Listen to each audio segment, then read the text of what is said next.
YouTube চ্যানেলে আমার সবচেয়ে বড় ভুল আজকে আপনাদের কাছে শেয়ার করব। তো যদি কারো সময় থাকে অবশ্যই ভিডিওটি যতটুকু হয় দেখবেন।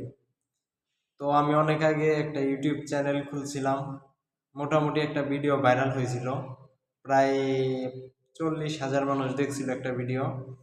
তো ওই ভিডিওটা চলছিল ভালো, প্রতিদিন প্রায় 10টা 15টা করে সাবস্ক্রাইবার আসতেছিল। তো কি হয়েছিল, আমি এক বড় ভাইয়ের ইউটিউব চ্যানেল মানে যারা ভিডিও বানায় ওনাদের কাছ থেকে একটা টিপস নিয়েছিলাম। ওনারা বলছিল মানে ইউটিউবে দেখছিলাম আর কি, যে ভিডিওতে একটা জিমেল দাও, 2টা 3টা জিমেল আইডি দাও, একটা জিমেল আইডি দাও, 2-3টা ইউটিউব চ্যানেল খোলা যায়।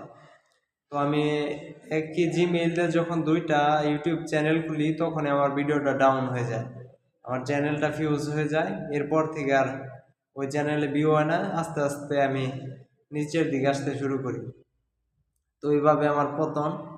এরপরে প্রায় 2-2.5 বছরের মতো কাজ বন্ধ করে দিয়েছিলাম, আর কাজ টাজ করা হয় না।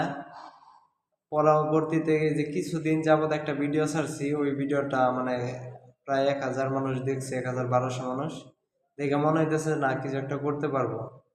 তো এইভাবে ছাড়ছি, দেখা যাক কি হয়, বাকিটা আল্লাহ জানে।